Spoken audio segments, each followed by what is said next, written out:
I'm just pulling everybody on the screen at the same time in this one. It is mock draft results time here on Old Man Squad Fantasy Basketball. You got Dan Bespris, you got Adam King at Dan Bespris, at Adam King 91. Welcome to this definitive breakdown. This is it. This is who's better between Nikola Jokic and Anthony Davis, obviously.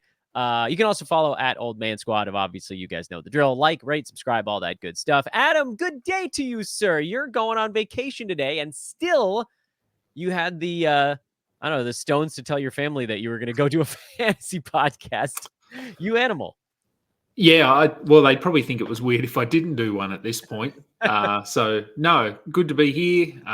We're a little bit later than scheduled due to some Fantasy personal podcast affairs you had to deal with. Yes, I thought you were going to say a little later than scheduled due to fantasy podcasting. No, due to a new musical instrument arriving. Oh yeah, right on my end. We had a piano delivered today. Don't worry, people. It was not purchased. This was a piano that's been living in my wife's mom's house for I don't know how many years, with nobody playing it, and my kids are now taking piano lessons. So, cost a couple $100 to move a piano like 30 miles, and now we have a damn piano in our house, and where we once had space, we now don't.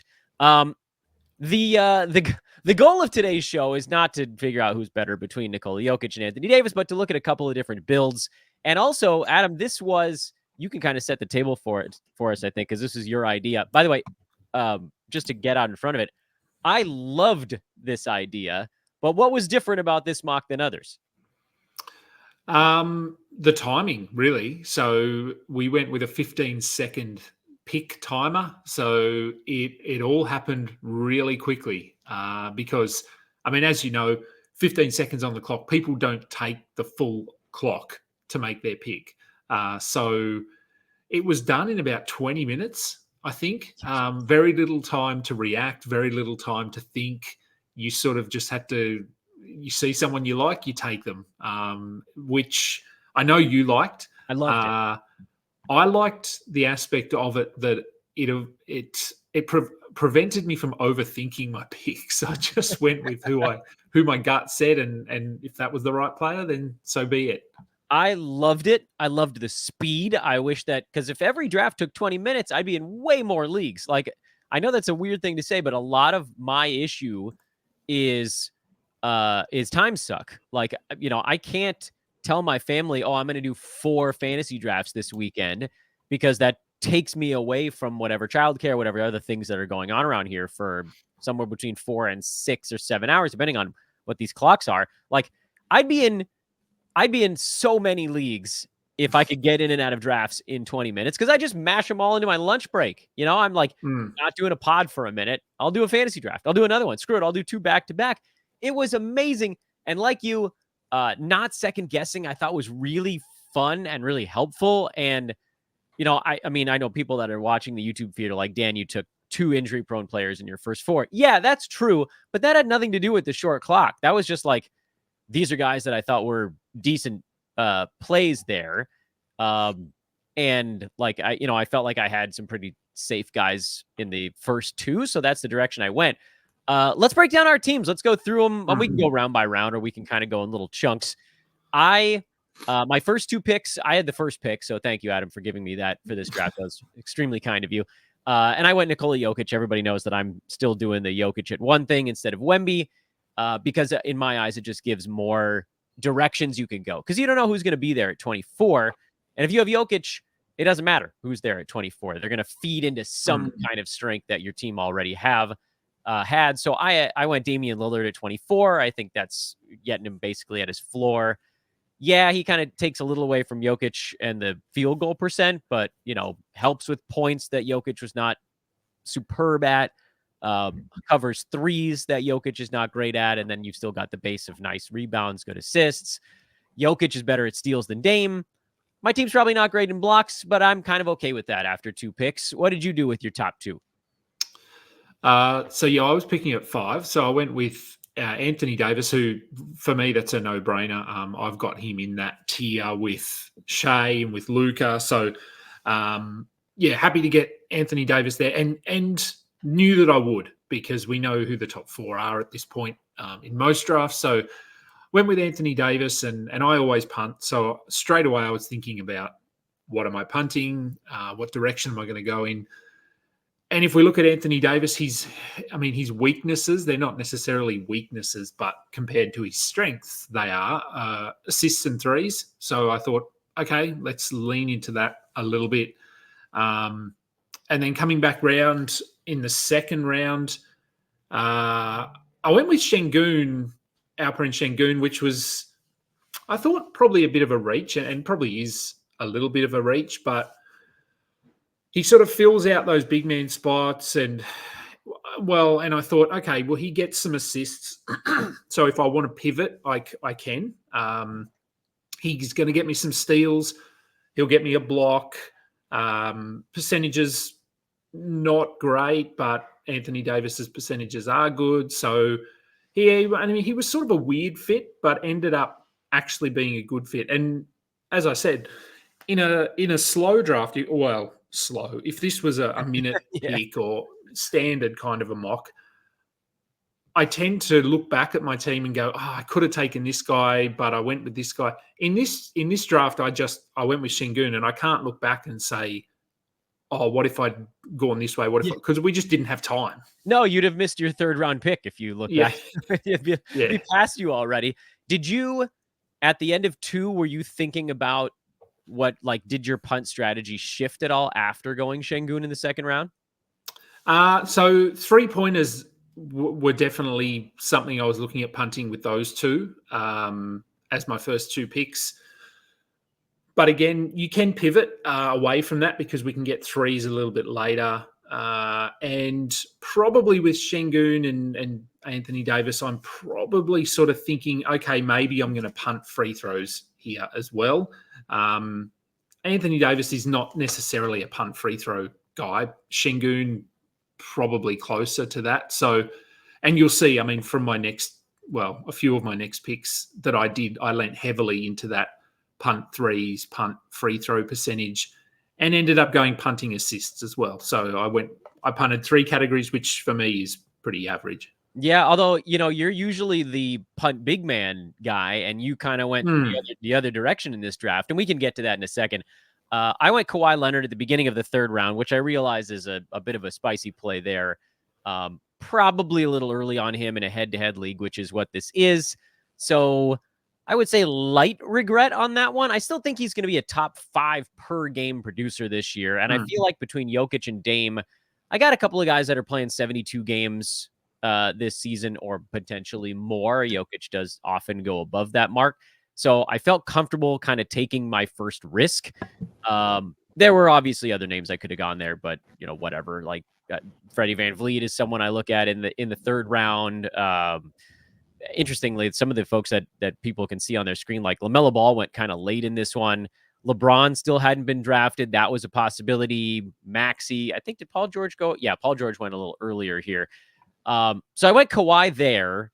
And at that point, I'm looking at my team and thinking, like, the strengths. So I just strengthened the strengths a little bit. I didn't cover a ton, but this is still a good percentages team. I think Kawhi's going to score a bunch this year, so that's useful. I don't think he hurts in rebounds or assists. He's good in steals. He's pretty good in blocks from the wing. I'm not the world's greatest 3-point shooting team after 3 rounds, but I don't know. I may have the number 1 or number 2, and I may have the number 5 guy between those 3. So I can't help but feel relatively good about it. You went Zion in the 3rd round. I feel like that pretty well solidified the direction your team was going. It did. Yeah. Punting threes, punting free throws, and punting assists, and trying to get points early. Because if you want to be competitive in that category, you need to target some high volume scorers in those first few rounds, which I did. So my first 4 picks are all 20 plus point scorers potentially. So Zion really fit my build. So what's that? 29, yeah, I think.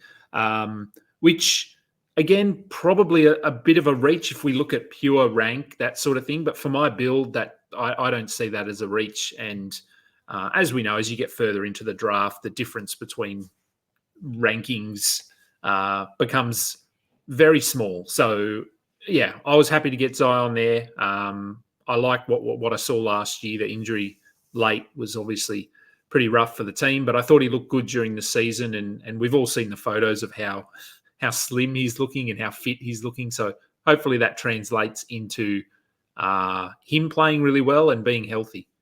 Yeah, and you didn't necessarily have to punt assists at this point. You did miss No. like you didn't get the 8, 9, 10 assist guys that go in the first couple of rounds, so that does make it harder. But Şengün is going to be, 5 to 7 range. Zion's probably going to be 5 to 6 range, something like that. So you're not dead in that category, No. but you'd pretty much have to get a high assist guy next, and then you're kind of, I guess, at that point weighing, is it worth it? Am I going to be able to make up enough ground there without hurting the stuff that I'm trying to make sure I'm winning? How do you balance that thought process? Like, when do you decide, it's too late to go back on this one?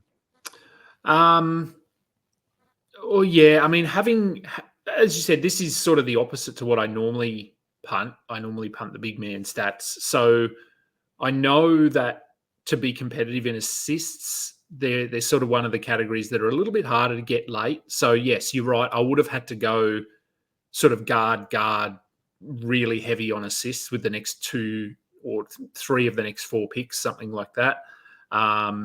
And then grab like a Chris Paul late, something like that to bolster that category. So yeah, I was sort of iffy, but it got to my 4th round pick and I thought, well, I needed to fill out a guard spot. And so I was just looking for someone that scored, didn't really care about free throws necessarily. So I sort of just lent into that a little bit more. And as we've said, with this speed, I didn't really have time to think too much about it. So I just went with, hey, I've got 3 bigs early, so I'm going to probably struggle in assists. So I'll just lean into that.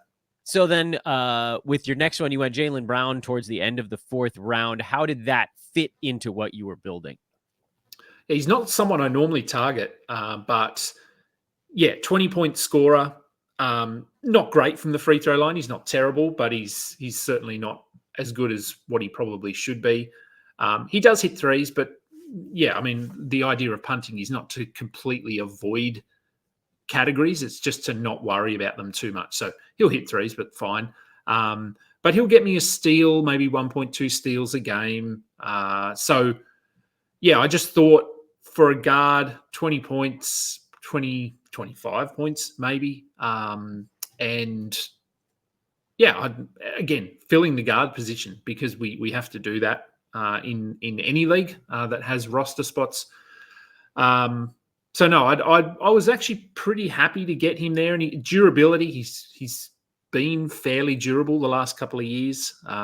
He gets niggles, things like that, but hasn't had a significant injury. So I went Jimmy Butler at the end of the 4th. And again, like in a vacuum, I don't mind this pick myself. The fact that it's paired up with Kawhi as my previous one makes it kind of a stupid move on my part. I'm willing to admit that. But I think one thing that I'm learning as I go through more of these mocks is people really don't want Jimmy Butler this year. There's a little bit of competition to end up with Kawhi because of how great he is on a per game basis. Nobody wants anything to do with Jimmy Butler. So I'm starting to think that maybe I should be waiting and spending my risk capital on Jimmy in this spot because he's a mid-20s, kind of at worst per game guy. He's going to miss his games just the way Kawhi is, but Kawhi's moving up the board and Butler's moving down. So I think I like this pick. If I had gone with somebody more safe and reasonable in the 3rd, the fact that I have both of these dudes missing 20 games means my team's going to have some weeks where they're just not as good. Like you lose your 3rd and 4th rounders, you're in a little bit of a tight spot. So I really don't like that pair together.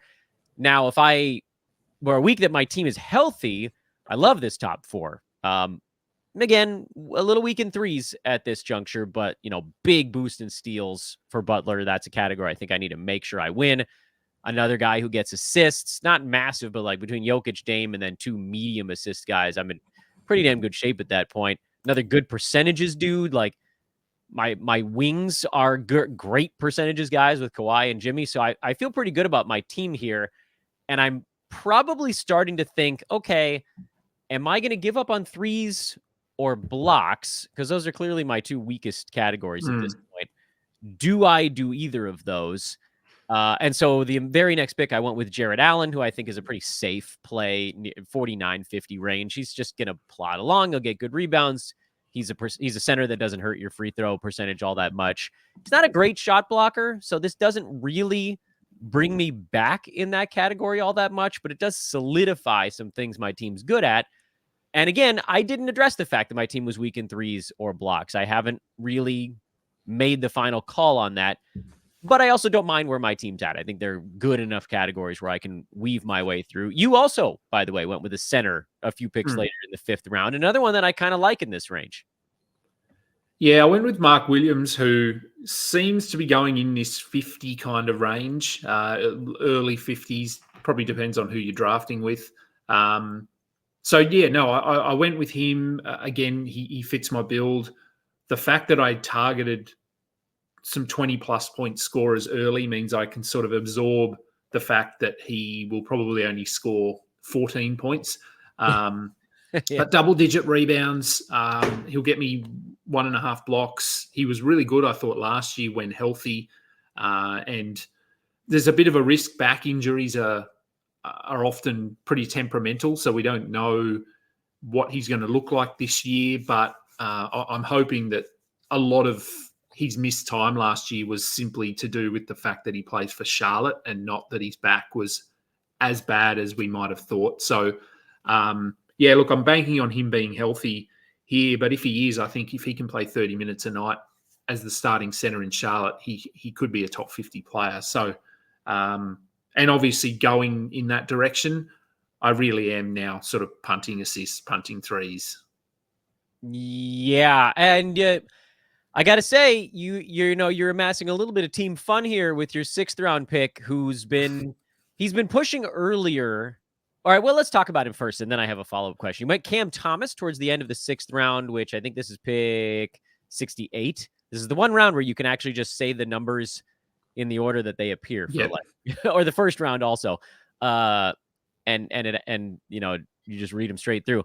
Cam Thomas at 68 Well, just walk me through the thought process before I ask the follow-up question. I was getting ahead of myself. I'll stop. So thought process was points. Let's get points. He's the last. I don't think. He's not going to lead the league in scoring, and I think people are being somewhat cautious after the Jordan Poole debacle last season. But Cam Thomas here, look, he could be another 25-point scorer. He doesn't really fit my build in that he's not going to get me a lot of defensive stuff. His field goal percentage is below average. Free throw percentage is really good. He hits threes. So he doesn't really fit my build. But with the way I've drafted early, I can absorb some of those, his poor field goal percentage and lack of steals, that sort of thing. But for me, just getting points, I know how it's really hard to chase points late.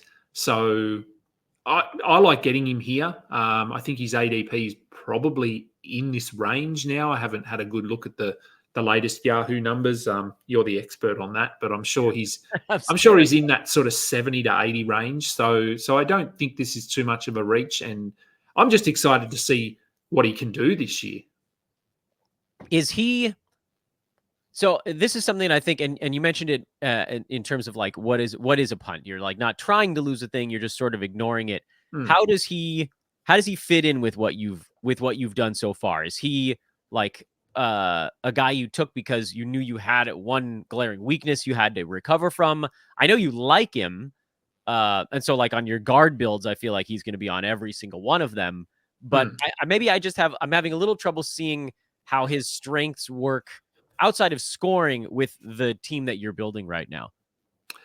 They don't really. It's purely points. And he seems to be a guy that's landing in a lot of my teams. So I just saw him there and I thought, hey, he can get me 25 points a game.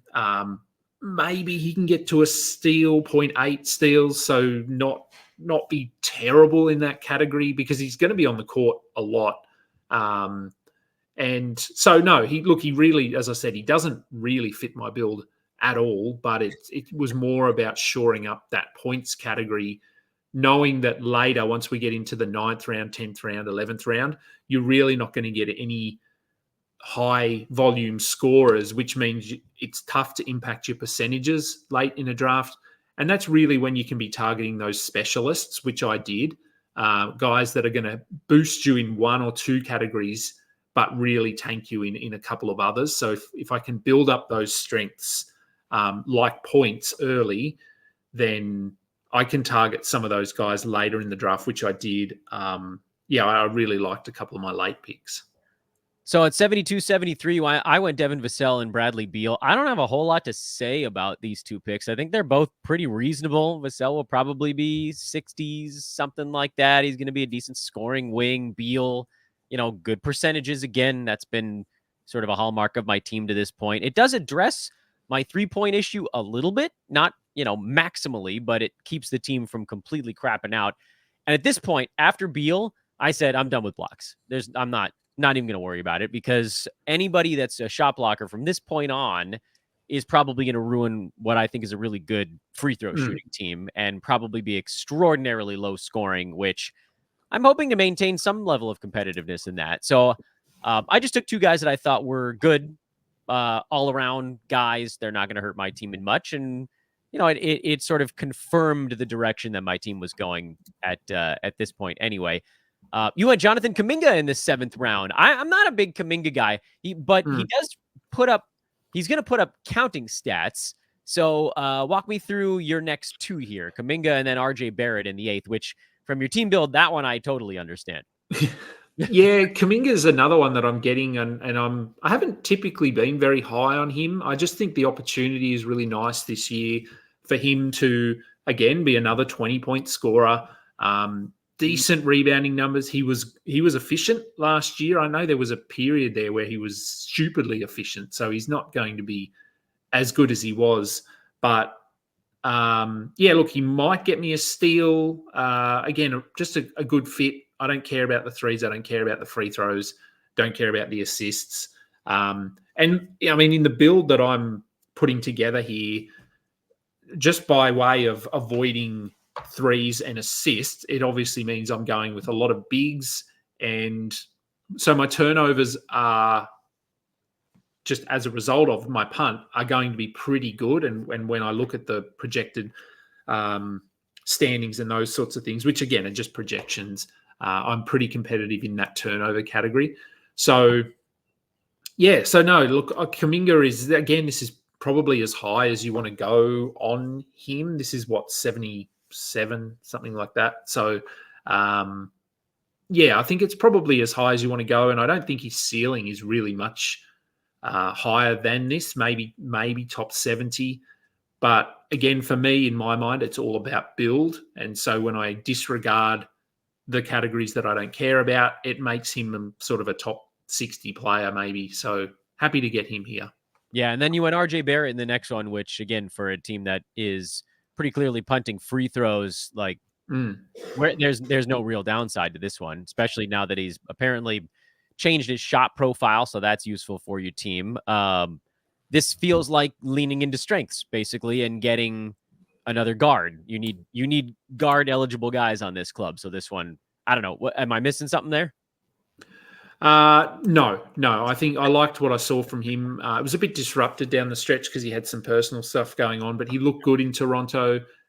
He's probably, I think that if we wanted to talk about who their primary scoring option is, it's probably going to vary from night to night between Barrett, Quickly, and Barnes. I think they're going to be the three. So certain nights he will be the go-to guy. And then if he's the third option, he's going to get me 16, 17 points most nights. And then he'll have those games where he gets me 30. And he's a good rebounder. I don't care about his free throws. And you'll see, I sort of looked at my team here and went, okay, so I'm pretty good. I'm pretty good in rebounds. I'm pretty good in points. The sort of the categories that I'm not or the one category I'm a bit concerned about is steals. And you'll see from my next few picks that I was able to target some guys that are only going to look. They might only score 9 points a game or 11 points a game, but they'll get me defensive stats. And so that was where I went with Barrett. I thought, okay, this can be my last scorer, and from here on, I don't care about points at all. So my move here at the end of the 8th and beginning of the 9th was to go with basically punt, block, center types. I went Jonas Valanciunas and John Collins. I know Collins gets a little bit there, but like you're not going to find a bunch of centers that are doing 0.5 blocks a game. So you'll fall nose first into a big man that gets like 0.9, 1, whatever.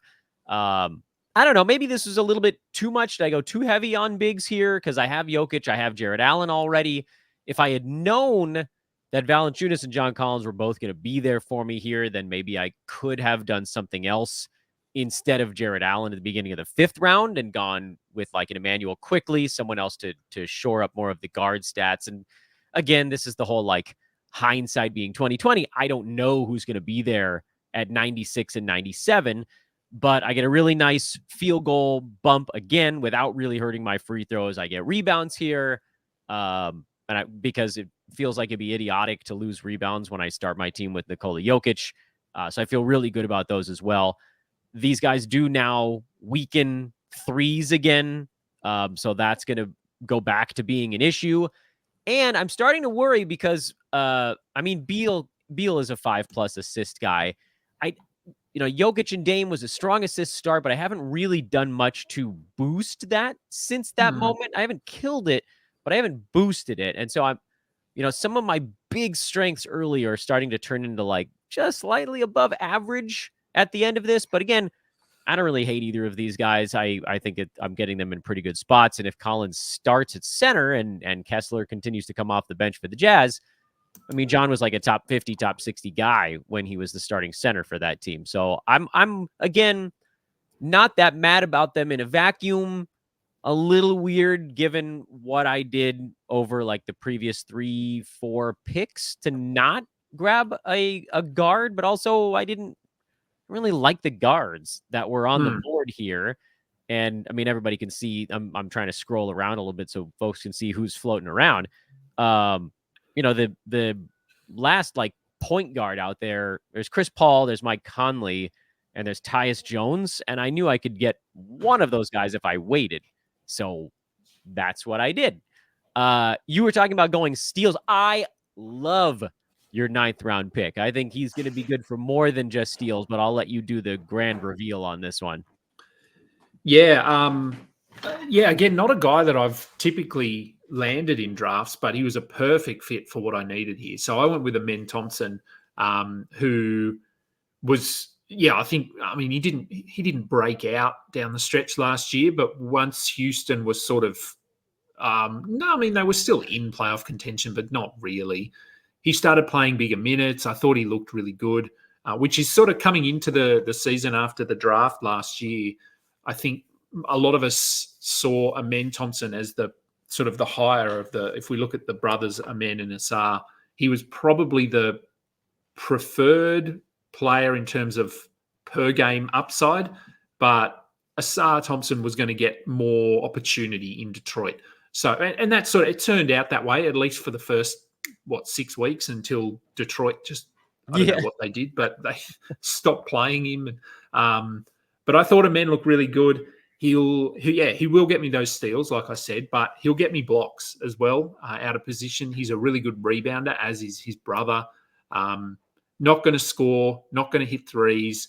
Free throws are pretty average, but I don't care about any of that. So in my build, he's sort of perfect. He gets me another guard, and I'm sort of excited to see. I'm curious to see as well how they will use him in Houston, because although they don't have the best roster, the depth is certainly something that they don't have an issue with. They have a lot of very good players. They don't really have any elite players yet. Şengün, Van Fleet are probably the two that are in that discussion, but they've got a lot of depth. So it's going to be interesting to see how they use Amen Thompson and how many minutes. But I think if he can get sort of 25 minutes, he'll probably be a top 100 player.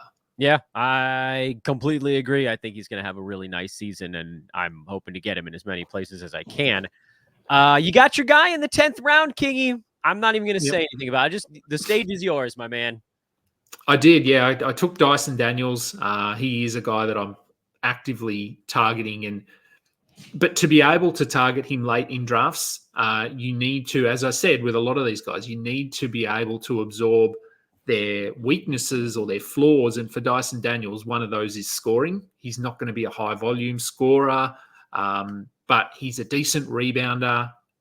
Could get 5 assists, maybe, depends sort of where they play him and what his role is.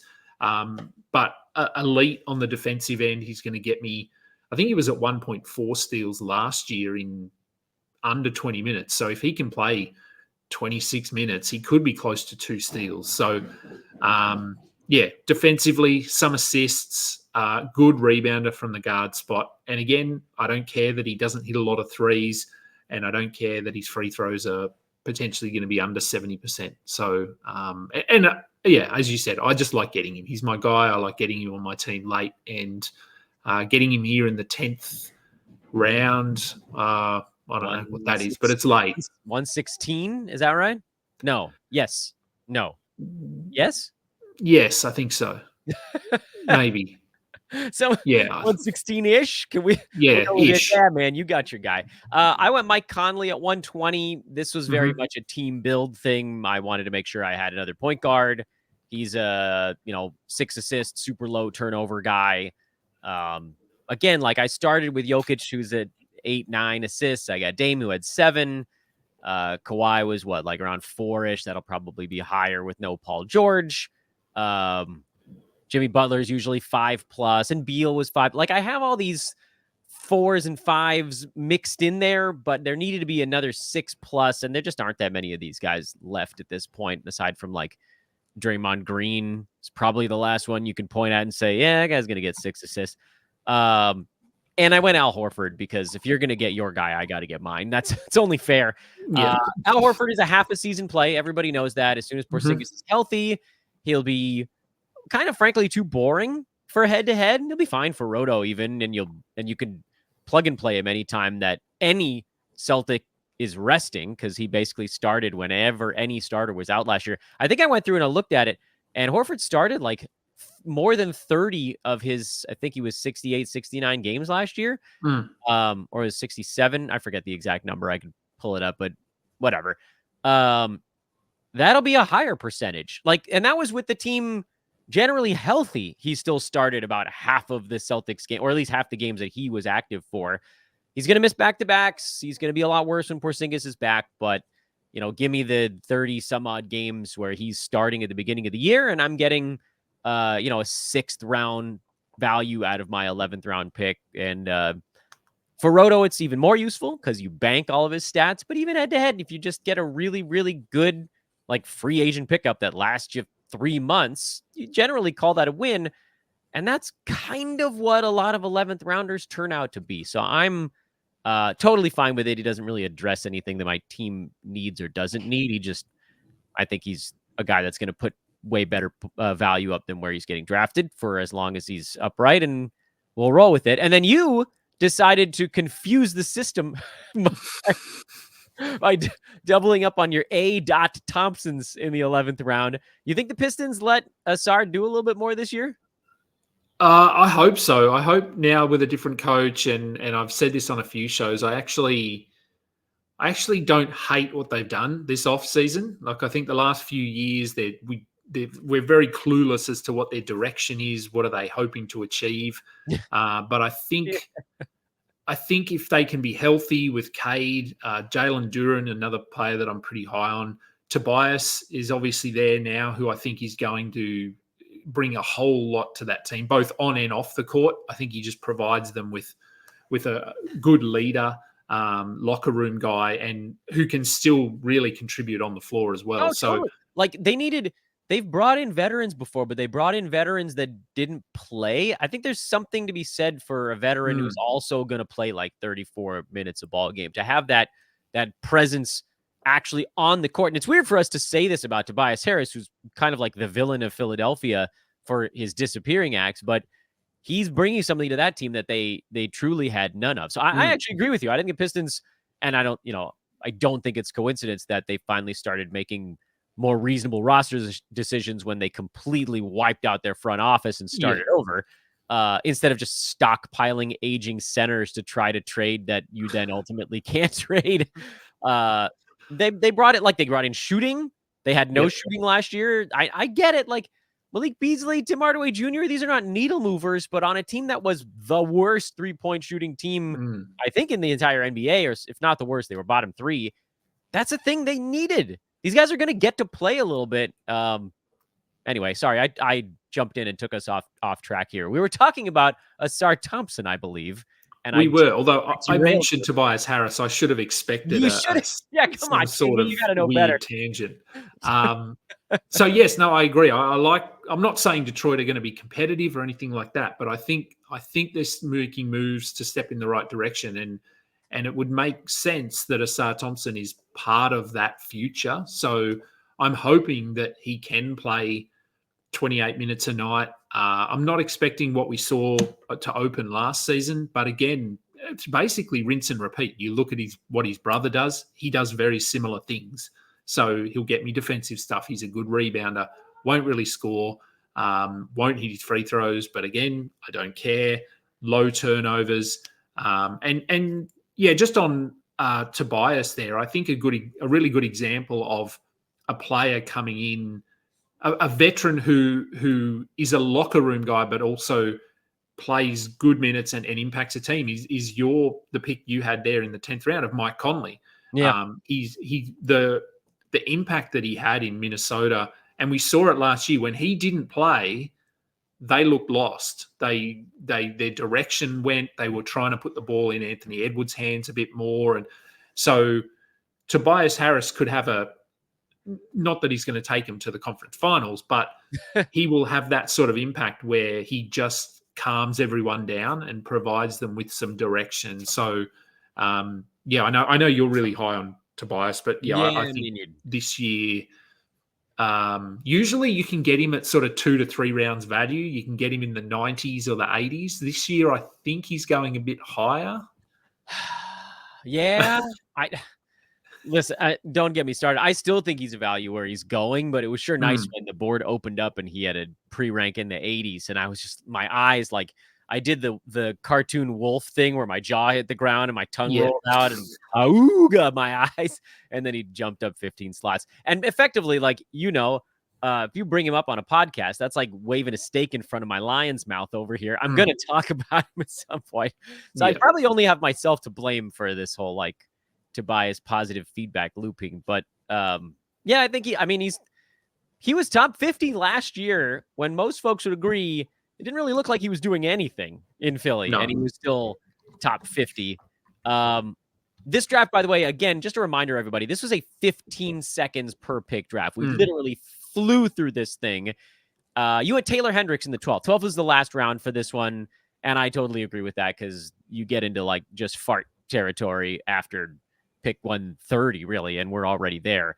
What do you think the arc is for Hendricks this year? I don't have strong feelings either way on him. I know, like, you can see the outlines of interesting fantasy stuff. I just don't know when it's going to manifest itself, and I'm not saying it will or it won't. I really just don't know. Yeah, I'm fairly neutral on him as well. But as you said, we're into the 140s here, 130s, so you just take a flyer on anyone. I would have loved it if Markkanen hadn't re-signed. Then I think Hendricks would have had a clearer path. But I think he's probably going to be a little bit like last season. I think his minutes probably to open the season are in the low 20s. And then as we get towards February, March, April, if the Jazz are down in the standings and moving out of playoff contention, he probably climbs up to 28 to 30 minutes. So the hope here, and I mean, as you've said on a lot of shows and we all say it, is you're basically preparing for your last round pick to be dropped at some point. So it's not necessarily someone that is a key part of what you're doing.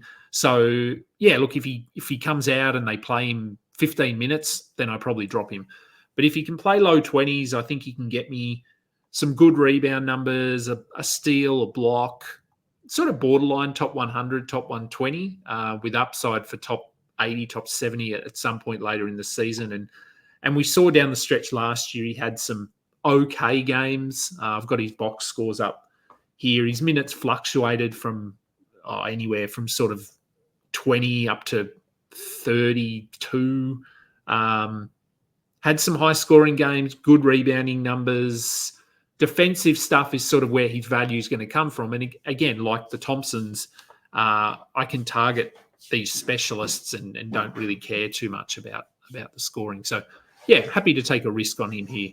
Yeah, I don't know what the hell. I mean, I had the last pick in this one, so I just went KCP. There was no rhyme or reason to it. I head-to-head leagues, I typically try to take like one or two wild picks at the end, and this one I didn't do any. I can't possibly explain it. I think what my thought process here, if I'm remembering in the moment, was I took Jimmy Butler and I took Kawhi Leonard early. I better get a reliable wing at some point that, like, if my team is down 2 dudes, I really can't afford to be down any more dudes. And we're going to have the Horford games off. So I think the reason that I took KCP instead of somebody fun with my last pick was like, I think this team, by going with multiple risk plays, I removed my ability to make a fun late round selection. I needed to make sure that my late round guy I could play, because within the first week and a half of the season, I'm going to probably have 1, maybe 2 guys on the IL. So I'm going to be making free agent ads. Like, I'm not going to even need to drop my last 2 picks to pick up a free agent. I'm going to be replacing IL dudes. So I think that was my thought process here. I know he's not fun, but, you know, top 95-ish feels like a healthy target for him. And like threes, some steals, again, won't hurt my percentages. And I just, you know, I needed healthy bodies on a team that had a few risks, which I'll say if this was a roto league, I'd probably take a big swing with that last pick, because I got a games cap. Who cares if Kawhi and Jimmy are out at the same time? It doesn't really matter when their games missed. I want to go fishing for something fun. But head to head, it's like, if I'm treating this real, like a real head to head league, and I'm going to be down multiple guys repeatedly, I got to take a 12th rounder that I can rely on to just be there. And so that was what KCP was. What did you think about your team overall? And then we'll wrap this up so you can actually load your family into a car and go on a trip.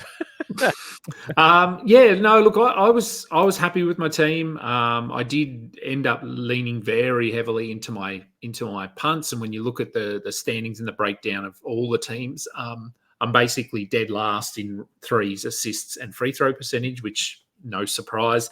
So no, I liked my team. As you said, a couple of guys in there that didn't necessarily fit my build. Cam Thomas is probably the obvious one there.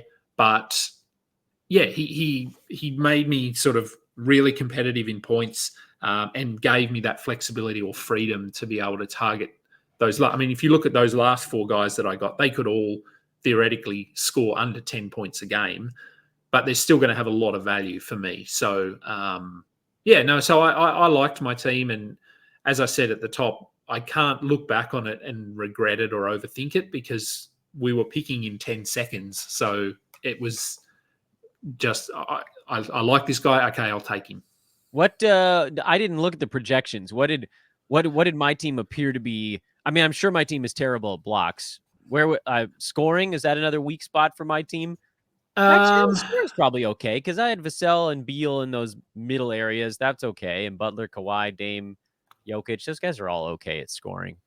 Yeah, Block, so your team is sort of, it's sort of somewhat balanced, it's typical compared to mine. So yeah, blocks, you're probably, blocks are not great. That's very kind of you.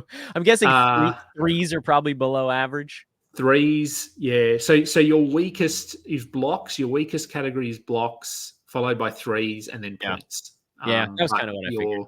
Yeah, but in saying that, like projected standings, and again, projections, they're very subjective, that sort of thing. Projections per game, not total, because you have Kawhi and you have Jimmy and Horford. Per game, you are projected to come first. So, Yeah, well, but and I'm projected to come second. hey, And there then you if go. we shift that over to totals, Yeah, I'm projected to come first, and you're projected to come seventh. But again, that's game like Kawhi could play 73 games and Jimmy Butler could play 71 games. Who knows? Yeah, totals are a little bit misleading. Yeah. Especially at because they're the system's trying to make a guess on stuff, and then I got guys like Conley and like Horford. Once he goes bad, I'm gonna drop him. I'm not gonna play him for his last 25 games where he's not doing anything. So there's that element to it. But yeah, I mean the per game thing doesn't surprise me, and this is very similar to a team that I would have drafted in a roto league, with maybe the big difference being I probably would have targeted maybe I'm looking at Jakob Pertl on the board there as someone maybe instead of, well, I guess he went before Valanciunas, so that's not really a choice that I would have had. Who the hell else is in there? I don't know. I probably would have looked at blocks somewhere along the way. Maybe do a blocks guy instead of Jared Allen, or try to get Hartenstein somewhere in the front end. So probably shore up the crummy stuff a little bit. But, head to head, once you're awful at something, it's sort of dumb to try to be like third from the worst. You might as well just be the worst at that point. And therein, the magic of the punt. But let's wrap this bad boy up. Kingy, what are you working on these days? I always forget to promo with you because we've done like 4 shows in the last 2 weeks. But what are you working on? Just something I'll point out quickly. I pulled up the roto standings for that draft. We obviously had quite different strategies, but you're projected to come first. I'm second. I'm a point behind you. I'm dead last in 3 categories and really good in 1, 2, 3, 4 categories. Whereas you've got a lot of 8s and a couple of 11s. So 2 quite different strategies, yet we're both at the top. So it shows that maybe you can punt in roto. I don't know. You can. And I go into it, and I'll talk about this on a roto show at some point. I do what I like to call the give up instead of the punt, which is I draft my team, and I don't think about it too much on draft night. I'm just trying to get guys that I think are going to outperform and be good. And then in December, I look at it and I'm like, oh, I'm, third from the bottom. I was just talking about it, third from the bottom in 3s or something. And I've got, I don't know, pick some guy on my team right now where their greatest asset is their 3-point shoot. I don't really have one. But blocks, I guess. So maybe I would trade Jared Allen on a team like that. If I'm third from the bottom, because what good is he to me? If I can move up 2 points in one thing and 2 points in another, and if I can gain 4 roto points and only pay off 2, it allows you actually to trade down in the traditional sense and actually still win trades. And it's why I make a lot of midseason trades in roto, because most people think they're getting the quote unquote better player, but like team fit, I'm just shoring up all these sort of positive ROI stuff. But again, promo, do a promo. I'm going to ask you 3 times and you're going to do it. Damn it. I want to know what you're working on. Very little this week because I'm going to the other side of the country. So, so I'll probably I'll still do mock drafts. Let's be honest. If I get asked to go in a mock draft, so I'll be mock drafting. In terms of what's coming up, no between 2 Dans, as you said on Twitter, between no Dans. And next week will be the same because I won't have my computer. I won't have anything with me. So, so no, probably not much this week. What about the ranks? You were working on the ranks last time. Yeah, so my ranks are up on the FBI website, and a really sort of strong emphasis on tiers this year, just to show or highlight that ability to swap players in and out. And so, ranks are up. Once I'm back, we'll be running. I don't think you're going to be in it, but we're going to do an auction mock draft. Nope. Because that's a 2.5 hour thing, so it does require a decent chunk of time. So we'll be doing that, and I think Eric Ong and I are going to do it, and then we'll come on your show and we'll talk about it. That is true. That is true. You guys will be on here, and I'm going to be like, these guys did an auction draft, and I'm just going to sit back in my chair with my arms folded for a while. It's kind of my dream podcast, to be honest with you. I know. Yeah, well, that's what we'll be doing when we get back. And then I think my Balls Deep show is looking like it's going to be a daily show this year. Because there you go. I've got a few guests, and I'm going to, in my mind, I'm going to do like you do and like Josh does. And so I'm going to try and do a daily recap of all the games, but we'll see if that works. Yeah, we're screwballs. You find a way. You wedge it in somewhere along the way. By the way, I need people to know I told Adam this is going to take a half an hour. I was mistaken. he is Adam King 91 on social. He's Kingy. He's with FBI. He's with us here at Old Man Squad between No Dans this week. Check out all of his stuff as always. Adam, have a safe and marvelous vacation, man. I'll talk to you when you get back. We will. Look, we'll talk while I'm away. Let's be honest. But yes, looking forward to it. And thanks for having me on the show. Everybody take a moment here on the way out. I'll just be scrolling around the board while I say it to please like, rate, subscribe. If you have thoughts on our teams, on build questions, whatever, throw them in the comment section on YouTube. We will get to those as they come our way. Have a lovely, for Adam, it's Friday morning. For everybody that's watching here in the States, have a lovely rest of your Thursday, and we'll see you Friday morning. I think I'm going to try to do a live mailbag show if there's enough interest. If there's not, then screw you. I'll do something else. All right, everybody. Take care. We'll see you soon.